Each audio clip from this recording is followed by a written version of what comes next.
5-ci suala baxırıq. 5-ci sual demək ismi yiyəlik halı ilə bağlıdır. Birinci bəndə baxanda görürük ki, demək həftə sözü necədir? Cəmdə olan bir isimdir və qarşısında da artiklı verilibdir. Cəm olan isimlərin qarşısında biz artiklı verə bilmirik və yaxud da əgər ki həftə sözünün qarşısında artiklı verilibsə, o zaman onun yiyəlik halı tək isimlərə uyğun şəkildə olmalı idi. Yəni apostrof s şəklində olmalı idi. Hər baxımdan birinci bənd yanlışdır. İkinci bənddə demək children sözü kökündən dəyişir, cəmdədir və yiyəlik halı apostrof s ilə düzəlir. Demək düzgün ifadədir.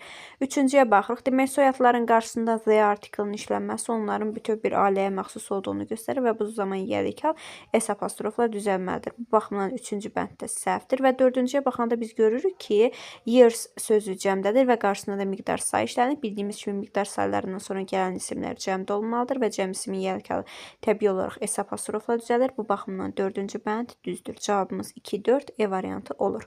6-cı sual artiklından bağlı. Demək birinci hissədə biz Amazon River görürük, yəni Amazon çayını görürük. Bütün çay adları ilə biz the article istifadə edirik. Ona görə birinci tərəfdə the article olacaq. İkinci tərəfdə isə baxırıq ki, cəhət və cəhətdən sonra birbaşa olaraq ərazi gəlibdir.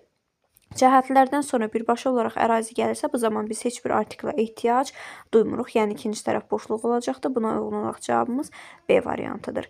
Əgər cəhətlərdən sonra ərazi gəlirsə və biz orada artikl qoymaq istəyiriksə, o zaman burada bir of sözünüsü olmalıdır. Məsələn, South of America yazanda bu zaman biz nə etməliyik? Cəhətin qarşısına the artiklı qoymalıyıq.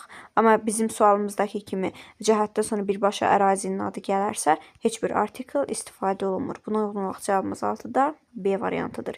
7-ci suala baxırıq. 7-ci sualda düzgün əvəzlikləri seçindir. Baxın, birinci tərəfdə feil var və biz feillərdən sonra hansı növ əvəzlikləri istifadə edirik? Obyekt əvəzlikləri. A variantında they şəxs əvəzliyidir, olmur. D variantı we şəxs əvəzliyidir, olmur. Və B, C, E variantları uyğundur. Və ikinci boşluqdan sonra biz isim görürük. İsimlə hansı əvəzliklər istifadə olunur? Təbii ki, asılı yiyəlik əvəzlikləri. B variantındakı our sərbəst yiyəlik əvəzliyidir. E variantında them obyekt əvəzliyidir.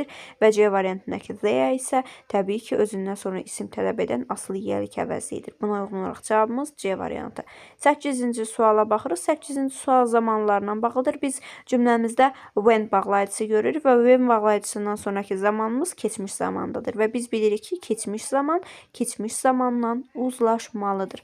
A variantı watch indiki sadə zaman, B variantı will gələcək sadə zaman, C variantı have watched indiki bitmiş zaman, E variantındakı are watching indiki davam edici zamandır və bunların heç biri keçmiş zamanla uzlaşmır. Lakin bircə dənə D variantındakı were watching bizdə düzgün cavab olacaq. Çünki